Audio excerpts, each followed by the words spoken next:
Alright guys, so this is our video introducing the properties of logarithms, and in this video we're going to talk a little bit about what the properties of logarithms are and how we would use them.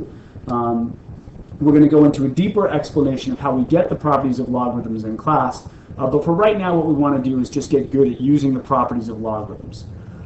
So right here in general we're going to say that the properties of logarithms only extend to logarithms of the same base, right? So the properties that we're going to talk about are only going to be used when we have logarithms that have the same base. So right here, we're going to start with the product rule, our first property. And with the product rule, what we're saying is that if we have a multiplication between two things inside one log, then we can expand that multiplication out into the addition of those two things inside two logs of the same base, right? So if we've got log base b of r times s, that is going to equal log base b of r plus log base b of x. So if we want to expand an expression like log base 2 of 3x, right, where we're seeing a multiplication between our 3 and our x, we can say this is log base 2 of 3 and then plus log base 2 of x.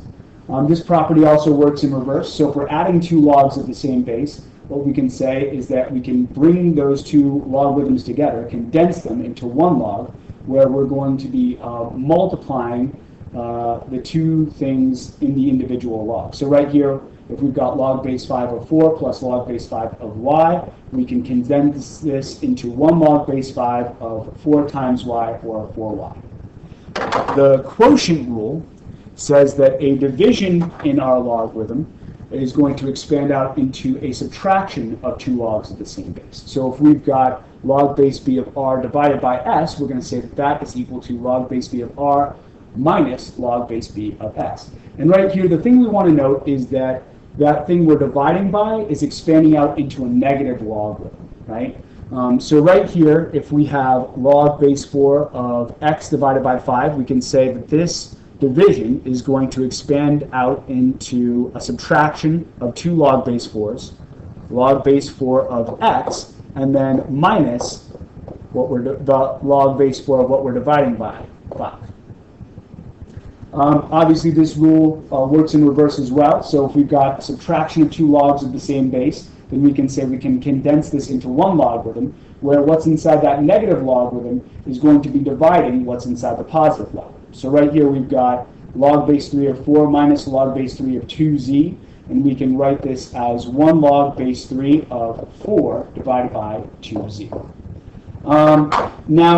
Right here, what we want to do is sort of generalize the product rule and the quotient rule. And in general, what we can say is that what's inside positive logarithms, when we condense, is always going to be multiplied in the numerator. And what's inside negative logarithms is always going to be multiplied in the denominator. So if I wanted to expand this log base 3 of 4 divided by 2z out, what I could say here, if I want to expand it all the way out past what we started with, what I could say here is that I'm multiplying one thing in the numerator and two things in the denominator. So when I expand this expression out, I can expand it out into three logarithms. I would have one positive logarithm for that 4 in the numerator and two negative logarithms for the things that I'm multiplying in the denominator. So right here I can say that I would have log base 3 of 4 and then minus log base 3 of 2 minus log base 3 of z, right? Where when I expand this expression out, things multiplied in the denominator expand out into negative logarithms, and things multiplied in the numerator expand out into positive logarithms. So right here, that's a general sort of way we want to think about expanding and condensing logarithms, right? Things multiplied in the denominator expand out into negative logarithms. Things multiplied in the numerator expand out into positive logarithms. And we can also think about this vice versa, right? So if we are adding and subtracting logarithms of the same base, the negative logarithms are going to condense down to multiplication in the denominator, and the positive logarithms, what's inside those positive logarithms, is going to be multiplication in the numerator. All right, so our last property of logarithms is going to be the power rule. And the power rule says that if we've got an exponent inside a logarithm, or a power, right, our expression inside our logarithm raised to some power, we can take that exponent and throw it out front and make it a multiplication in front of our logarithm. So if we've got log base b of r to the c power. We can take that power of c and throw it out front and make it a multiplication in front of our log, so we would have c times log base b of r. So if we wanted to expand using the power rule, we could say if we've got log base 2 of 9, that 9 we could think of as 3 squared. And then right here, we can take that square, that power of 2, and throw it out front and make it a multiplication of 2, so that the expanded expression would look like 2 log base 2 of 3. Similarly, this rule works in reverse. So right here, if we are multiplying our logarithm by something, then right here we can take that something and make it a power inside our logarithm. So if right here, if we've got 2 times log base 3 of 2x, we can say this is going to be equal to log base 3 of 2x squared, right? Where we basically bring that multiplication in front, inside, and just make it a power. Now right here we can simplify this a little bit and call this log base 3 of 4x squared. All right, so what we want to do now is talk about how we can expand using these properties. And we're going to move to our next page and look at some problems. So right here, expanding, what we want to think is that we are going to take one logarithmic expression and expand it out into the addition or subtraction of multiple logarithms. And so right here, in general, what we want to think is that before we expand, we want to see the expression inside our logarithm represented as a multiplication and division of bases raised to power. So it may be that we need to simplify our expression before we can actually expand out. And we're going to see that when we go through C. So we're going to go through A, B, and C together, and then I'm going to let you guys try the rest of these on this page. So right here, after we make sure that the expression inside our logarithm is bases raised to powers in the numerator and denominator, what we're going to do then is expand out that logarithm into the addition and subtraction of logarithms of the same base, and then we would take all the powers inside those addition and subtractions of logarithms of the same base and throw them out in front to make the multiplication. So right here, looking at A, we've got the common log of 2x divided by yz, right? So if we're expanding this out, we're already a multiplication of bases in the numerator and denominator. We don't have any powers here, but that's okay. So right here what we would say is we're multiplying 2 things in the numerator and 2 things in the denominator. And what this means is we're going to expand out to 2 positive logs for the 2 things we're multiplying in the numerator and 2 negative logs for the things we're multiplying in the denominator. So right here we can expand this expression out into the common log of 2 plus the common log of x minus the common log of y minus the common log of z. Just had enough room there.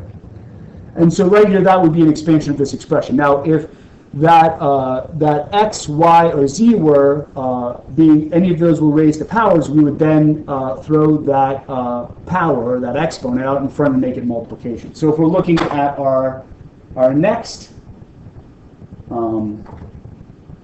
expression, I'm going to sort of erase this and make this a little bit more legible.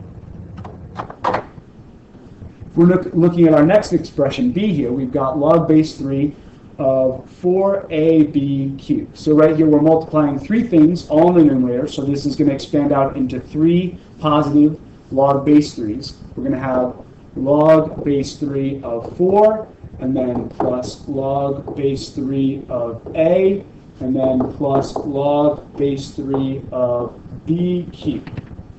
Now at this point right here, we can say that that 4 inside our first log base 3 could be 2 squared. So right here, we're going to say this is log base 3 of 2 squared plus log base 3 of a, and then plus our log base 3 of b cubed. And now finally, in our last step, we're going to take those exponents inside the logarithm and throw them out front to make the multiplication. So we're going to have 2 log base 3 of 2 plus log base 3 of a plus 3 log base 3 of b. And that would be our b expression expanded all the way out.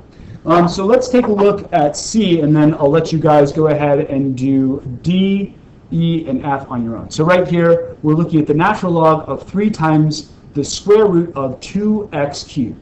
And right here, our expression inside our logarithm isn't just basis raised to powers. So right here, what we want to do is simplify that expression first. And what we're going to say is that we can rewrite our natural log of 3 square root of 2x cubed as the natural log of 3, and then right here we could say this is 2x cubed to the 1/2. And now at this point what we can say is that if we distribute that exponent of 1/2, we're going to have the natural log of 3 times 2 to the 1/2 times x to the 3/2. And now right here we can see the expression inside our logarithm as the multiplication of 3 things, and then right here we've got 2 of those things, 2 and x raised to powers. And now right here we can expand out in the exact same way we did before. So right here we're multiplying 3 things, which means we're going to expand out into 3 natural logs, positive natural logs. So right here we're going to have the natural log of 3 plus the natural log of 2 to the 1/2 plus the natural log of x cubed, or x to the 3/2 rather, not x cubed. And now our last step is going to be to take the exponents of 1/2 and 3/2 and throw them out front to make the multiplication. So right here we're going to end up with the natural log of 3 and then plus 1/2 natural log of 2 plus 3/2 natural log of x. And that is the expanded out expression. All right, guys, so we're going to stop our video here and let you guys go ahead and try these last 3. So D, E, and F, you guys are going to give a shot to on your own, and then we'll talk about expanding out polynomial expressions with logarithms after that. Okay.